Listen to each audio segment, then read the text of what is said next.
आज चाहिँ मेरो साथमा हुनुहुन्छ एकदमै अहिले चर्चामा चर्चा एकदमै राम्रो र मार्मिक चलचित्रको कलाकार गौथली फिल्मको कलाकार मेरो साथमा हुनुहुन्छ र आजको यो 1 मिनट विथ अनुभूतिमा स्वागत छ हजुरहरूलाई। Thank you so much.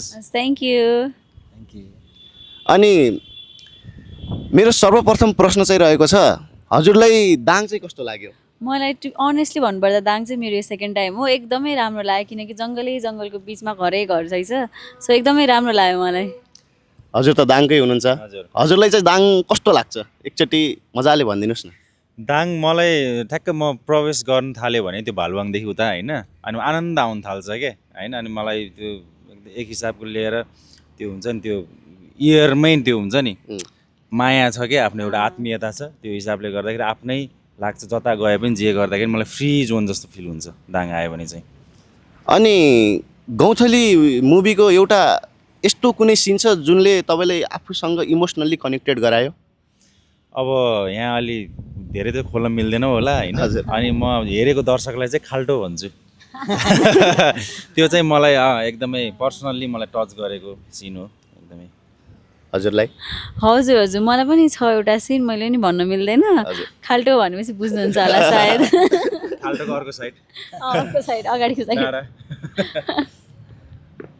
फिल्ममा चाहिँ यस्तो छ, धेरैवटा सिनहरू छ। जति सिन अब म त लेख्दाखेरिदेखि नै अब आफै राइटिङ गरे भएर लेख्दाखेरिदेखि नै कतिवटा सिनहरू कनेक्टेड सिनहरू थियो। अब मेन कुरा के हो भने यो फिल्म चाहिँ फ्यामिली ड्रामा भएको भएर त्यस्तो सिन चाहिँ धेरै नै छ, साँच्चीकै रिलेट गर्ने सिनहरू धेरै नै छ।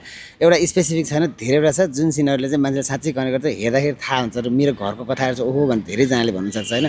अनि कतिजना मान्छेले चाहिँ फिल्म होइन, यो चाहिँ फिल्म होइन रहेछ, यो त रियल रहेछ भनिरहेछ भन्नु खोज्छ। त्यो चाहिँ सबैलाई कनेक्ट गरेर सो धेरैवटा सिन छ त्यस्तो सिन चाहिँ। यो फिल्म चाहिँ यसमा राइटर्सहरू धेरै हुनुहुन्छ होइन, अनि स्पेसली गिराज दाईले स्क्रिन प्ले उहाँ आफै पनि हुनुहुन्छ, चिफ असिस्टेन्ट डिरेक्टर पनि हुनुहुन्छ होइन। अनि दाईको घर पनि दाङ होइन, अनि उहाँले थुप्रो हिट फिल्महरू दिनुभएको छ, मोहर, एन्जेला, हजुरको झिङ्गे दा 1, 2 थुप्रो दर्जनौँ सिनेमाहरू चाहिँ दिनुभएको छ। र अहिले आएर गौथलीमा एकदम राम्रो बन्नमा चाहिँ ठुलो हात दाईको पनि छ। एकचोटि दाईलाई पनि कङ्ग्रेचुलेट भन्नु पऱ्यो होइन। बधाई छ दादा। यो फिल्म चाहिँ एकदम हेर्नु होला, नछुटाउनु होला। कुराहरू सुनेर हजुरहरूले थाहा पाइसक्नु भयो होला कि कतिको एक्साइटिङ छ यो फिल्म र कस्तो इन्ट्रेस्टिङ छ, किनभने हाम्रै गाउँघरको कहानीहरू पनि जोडिएको छ यो फिल्ममा। त्यही भएर यो फिल्म चाहिँ नछुटाउनु होला।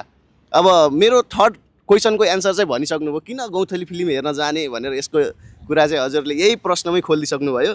र अर्को चाहिँ हजुरको लागि के छ पनि दादा, मान्छेहरूलाई नर्मल एक्टिङ गर्न त गाह्रो हुन्छ होइन, अनि तपाईँलाई यो अटिजमको एक्टिङ गर्दा what autism people are suffering from भन्ने फिल भयो होइन। अटिजम पिपुलहरू चाहिँ एकदम सफरिङ हुन्छ भन्ने चाहिँ त्यो एकदम गलत पर्सेप्सन छ होइन। सफरिङ चाहिँ हामी आफू नर्मल ठान्ने मान्छेमा चाहिँ छ। अहिलेको सिनेरियो हेर्ने हो भने चाहिँ उहाँहरूको हो अलिकति भिन्न सोचाइ चाहिँ हुन्छ, हामीभन्दा फरक दृष्टिकोण हुन्छ। तर त्यो फरक दृष्टिकोण भन्ने हिसाबले चाहिँ उहाँ अब अर्कै प्राणी हो भन्ने पनि होइन, हाम्रै हो, तर सोच मात्रै फरक हो। तर एकदम ह्याप्पिएस्ट, एकदम इनोसेन्ट, अनि एकदमै काइन्ड हार्टेड, अनि एकदमै राम्रो चिज पक्षहरू छ कि जुन हामीमा चाहिँ कम ल्याकिङ हुन थालिसक्यो होइन।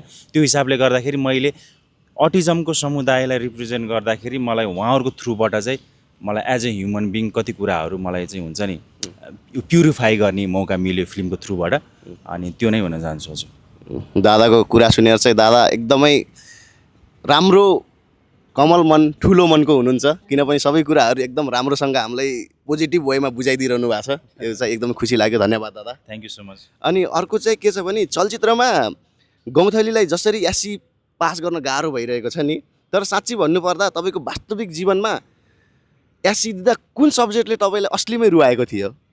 ए हजुर हजुर, एसी दिँदा चाहिँ मलाई सोसल, किनकि मलाई सोसल चाहिँ एकदमै धेरै गाह्रो लाग्थ्यो। सो सोसलको एक्जामको बेलामा चाहिँ मलाई एकदमै म रातभरि पढेर दिएको थिएँ कि। सो सोसल चाहिँ हो। कट्न त कट्यो मजाले। सोसल चाहिँ सबले एकदमै गाह्रो लाग्छ, किनभने क्लासमा चाहिँ सजिलो लाग्छ तर इक्जाममा आउट अफ सिलेबस आइदिन्छ के। यो चाहिँ एकदम गाह्रो छ सोसलको। अनि मलाई प्रेसर थियो कि, किनभने मेरो दिदीले चाहिँ सोसलमा 92 ल्याउनु भएको थियो क्या एसीमा। सो दिदीले चाहिँ 92 ल्याउने, बहिनीले चाहिँ के हो भनेर मैले गाली खान्थेँ।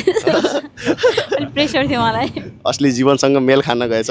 ल ठिक छ, यो सँगै 1 मिनट विथ अनुभूतिमा चाहिँ हाम्रो अलिकति 1 मिनटभन्दा बढी भइसकेको छ होला। अब दादाहरूले पनि 1 2 3 3 मिनट्स 1 2 4 मिनट्स किनभने बिचमा मैले पनि गफ गरेँ, त्यही भएर 4 मिनट भइगयो होला। ल ठिक छ, र यो फिल्म एकदमै राम्रो रिस्पोन्स आइरहेछ र अझै राम्रो हुँदै जाओस् भन्ने हामी सबले कामना गर्छौँ। योसँग हजुरहरूलाई धेरै धेरै फेरि पनि बधाई छ दादा। Thank you so much, thank you. हजुरले पनि thank you thank you thank you thank you दादा हजुरले पनि थ्याङ्क बधाई यू छ। सो मच सबैजनालाई, हेर्नुहुने दर्शकलाई एकदमै मुरी धन्यवाद। हेर्नुभएको छैन भने प्लिज डु वाच इट भन्न चाहन्छु। Thank you. अनि हजुरले अरू एउटा अन्तिम है त कुरा, अनि जो अहिलेका युथहरू छन्, जो अहिलेका युथहरूलाई चाहिँ तपाईँले एउटा के म्यासेज दिन चाहनुहुन्छ?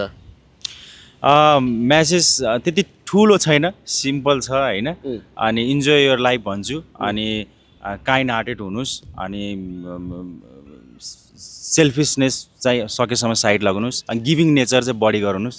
अनि त्यति नै भन्छु म चाहिँ। एक्सपेक्टेसन कम राख्नुहोस्। हजुरले चाहिँ?